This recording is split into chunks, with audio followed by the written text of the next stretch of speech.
Sausage. Hello, hello, hello, and welcome, welcome to Attack the Backlog, the podcast where I, Marcus Ness, that's me, tries to make a dent in their backlog one game at a time. This episode is all about Spider-Man Miles Morales. More accurately, that is, Marvel's Spider-Man Miles Morales. Not to be confused with the marvelous Miss Marple Spider-Man : can I get some more salad, please? I don't know what that joke was. I don't even think you can classify that as a joke. I was trying to reference that Amazon show, but I think Miss Marple is a detective book series, maybe by some prolific author. It's something. And then Marvelous Miss Maple, maybe, is that Amazon show that is loosely based on the early life of Joan Rivers, I think. If I'm even getting the name of that comedian right. The lady comedian with the pulled back face like dude from Men in Black. Is that better? Or like which one was it? I think it's Alec Baldwin in Beetlejuice 1. Not Beetlejuice, Beetlejuice. Does the thing to try and scare the family.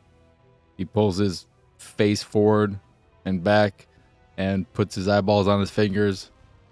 And then other one. I confused the tall ladies. Not Susan Sarandon. Other tall lady. Not Susan Sarandon's not tall. Gina Davis is. Wait, Gina Davis is the one in Beetlejuice. The other one I'm thinking of is Sigourney Weaver. Susan Sarandon. Saranda? Blah, blah. This is not important because this is all about Miles Morales. Episode 2 of the Miles Morales Spider-Man edition of the Attack the Backlog show, and the final episode because, to quote Britney Spears, oops, I did it again. Like with 2K Drive, Lego 2K Drive, I thought I had a lot more time with this game left, and clearly I was wrong. After putting somewhere between 5.5 to 6 hours into the game, and we could shave off a little extra for chatting and whatnot. I may have had to replay a section or two, but not a lot of time lost in that regard, that respect. I only had what ended up being about an hour and a half, give or take, left. And that shouldn't be a surprise because this is a short game. But when I looked at the map, it said overall completion 53%. I thought that meant 53% for just the story. And in a way, that was kind of accurate, except that was overall completion, side missions, collectibles, etc. It's just that the story is weighted heavily in terms of the overall completion. I don't know the exact difference or ratio, but I would guess it's somewhere in the 2/3 realm, where to complete the entire story, the story is weighted 66% of the overall completion. Somewhere in that regard, 66-70% is my guesstimate. So I ended up not having that much time left. And there's not that much left for me to say. There are probably some things I missed in the first episode, but overall, my feelings are the same. This is just the Spider-Man game. And what it really comes down to is, why do people love the Insomniac Spider-Man game so much? Is it just that people love Spider-Man and getting a super well-polished Spider-Man game is enough for them? Because I don't see what is special about these games.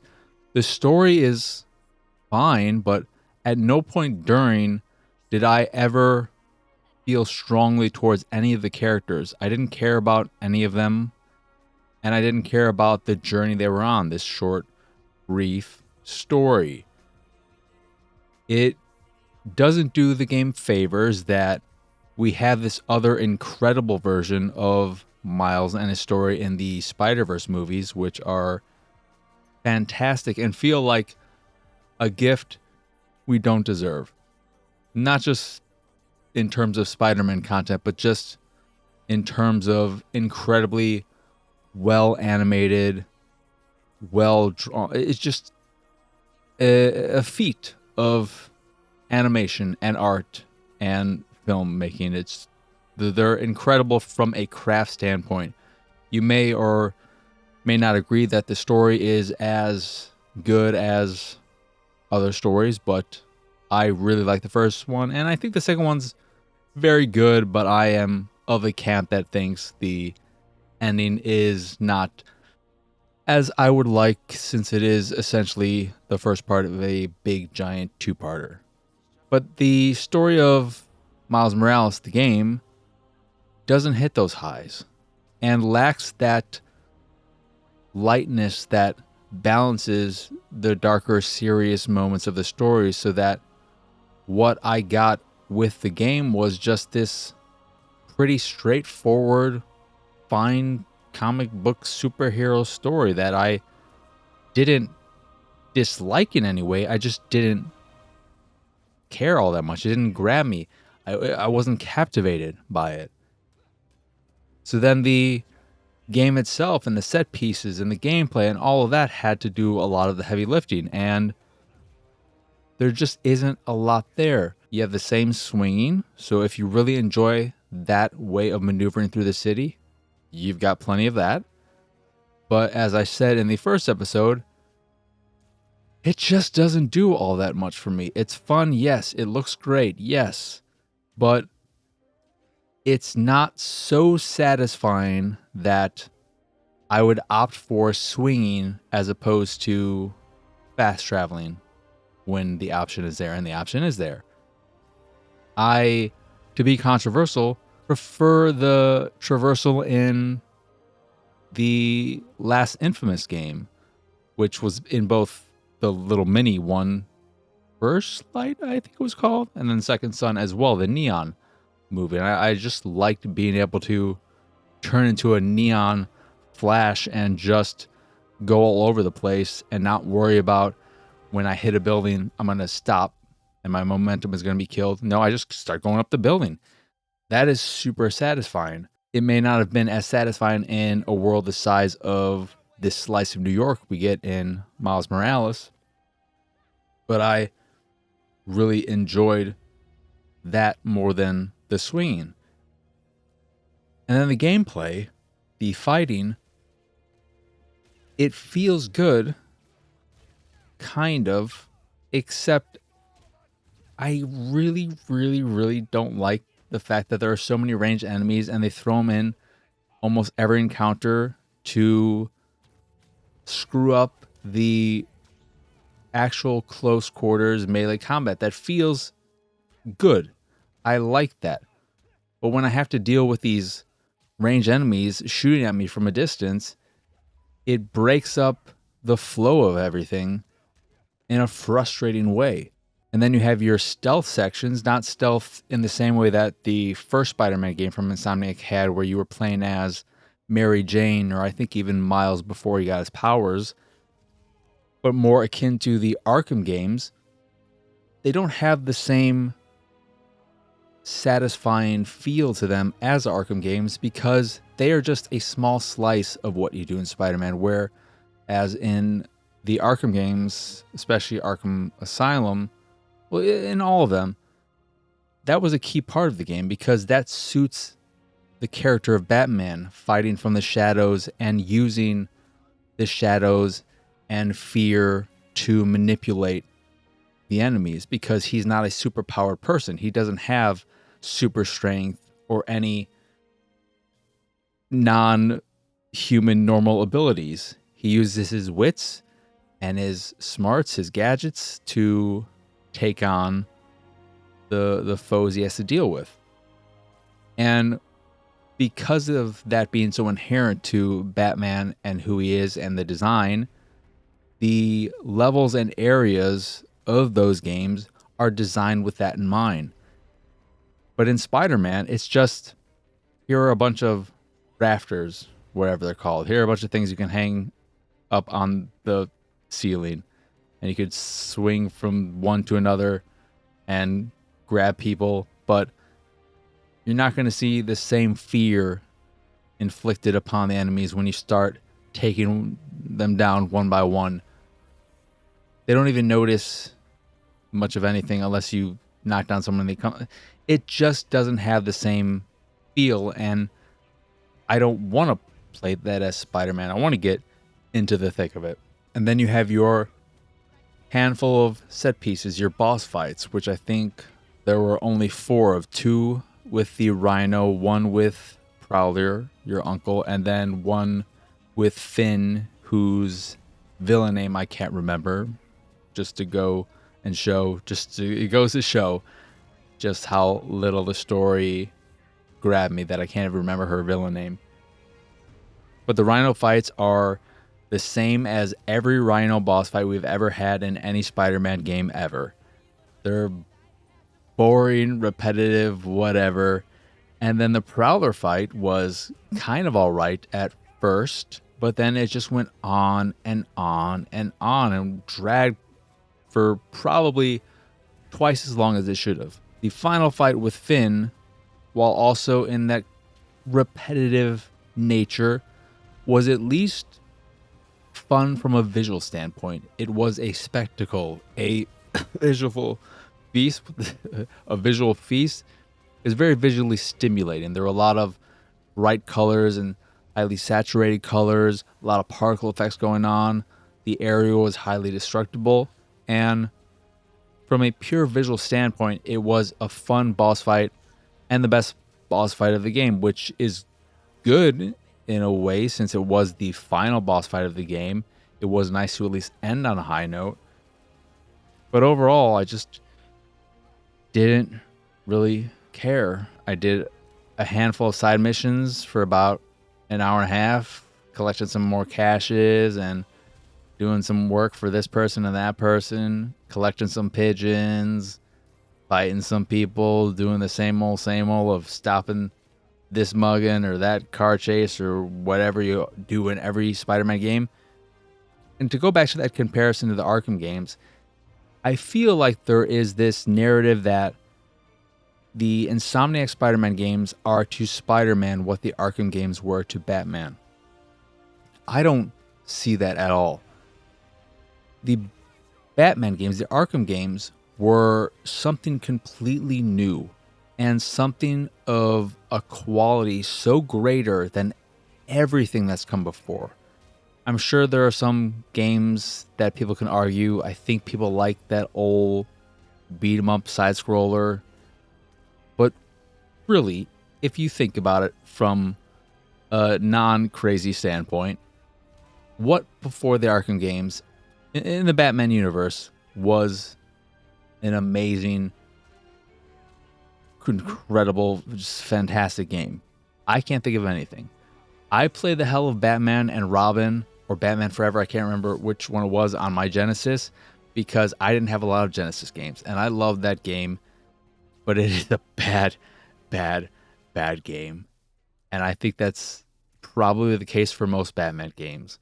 You may have loved it when you were a kid because you didn't have much else, but if you went back to it now, you'd say, no. For Spider-Man, we've had so many great Spider-Man games pre the Insomniac games that all the Insomniac games have done, in my opinion, it's clear a lot of people disagree, but all they've done is make a prettier, more well-polished, highly polished Spider-Man game. That's all they've done. It's just prettier and better animated and has, I'm sure if we went back, better stories. Not that I love the stories. I like the story in the first game more than Miles Morales. But what else have they done? Have they really revolutionized the gameplay? Have they done something new and exciting?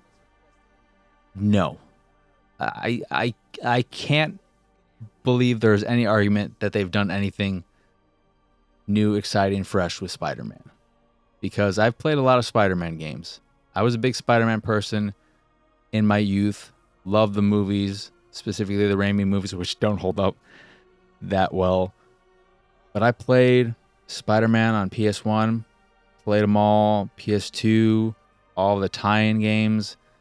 I am a big fan. I was a big fan of Web of Shadows. I don't know if I went back to that. I would still enjoy it. Played some Friend and Foe. The ones I didn't play because they... It's funny saying it now, but I didn't play the Shadow Dimension game and its sequel because I looked at it and said, I want to be Spider-Man in the city. And now, as an adult, I think I would like those games a lot more. So maybe it is just a saturation thing. And if you've played enough Spider-Man games, you can see through the cracks and you're burnt out. Or in some cases, maybe you just love Spider-Man so much that it's impossible to get burnt out. But for me, I'm burnt out on Spider-Man. It is clear. I was curious about Miles Morales because I heard it was smaller, removed some of the things that were a little bit annoying and tedious in the first game. And what I ended up realizing was I think I am just done with Spider-Man games. Another game I loved from my youth, Spider-Man, related, but not Spider-Man, starring was Maximum Carnage. Love that game on my Sega Genesis. But that is not this, and this is the end of me talking about Spider-Man Miles Morales, aka, and by aka I mean the actual name, Marvel's Spider-Man Miles Morales.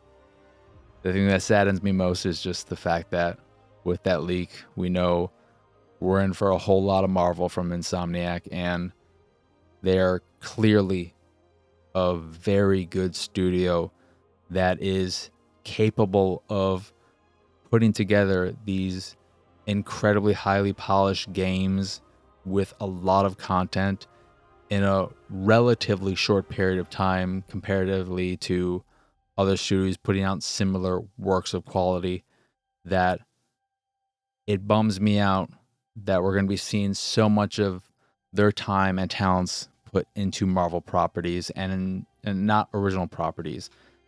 And I think in the leak it was just, we're going to be doing Marvel this, Marvel that, Marvel this, and then maybe a Ratchet here or Ratchet there. I don't think there was any talk about anything original, and it saddens me to see a studio so clearly of high quality in the top echelon of all the studios in the industry being unable to truly work their creative gears on something original. So I'm sure for plenty of other people, they're excited that a studio of such high quality will be making Marvel games so that those Marvel fans will be getting a lot of very well-made Marvel games. But not me. And speaking of me, I am Mark Kuznets again. You can find me pretty much everywhere at PX Sausage. If you enjoy this here show or any of the stuff I do and what have you, you can support me and my nonsense over at patreon.com/PXS. Over there, you can get access to a monthly Q&A, some fancy Discord roles, a private Discord channel, random drops here and there, and more depending on your tier. Or you could just support me to support me. That is, again, patreon.com/PXS. In addition to the Patreon, you can find links to the site, the YouTube, the Discord, and so much more over at PX Sausage pxsausage.com. Speaking of more, what you can get if you're someone who is seeing this video for the first time or only watches the chat, the backlog, there is a regular weekly show called the Pixelated Sausage Show where I talk about newer games and random stuff at the top of the show that can range from me and my feelings about the dentist to who the hell knows. It could just go anywhere because I do like to ramble and I lose track. I'm the kind of person who has multiple conversations going on in my head a lot of the time so that everything just becomes a jumbled mess. And there's also the streams that happen every week day. Started at 8 p.m. Central to 11 p.m. Central. And this was, yeah, I can't tell you anything. Everything's out of order. But, there's all that good jazz. But that is it. That is all. As always, thank you for watching or listening. I hope you enjoyed this here episode, and I hope you have a wonderful, wonderful rest of your day. But for now, adios, arrivederci. Bye, bye. It's go time, go daddy.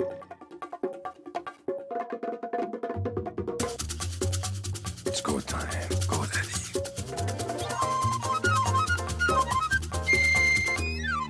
It's go time, go daddy.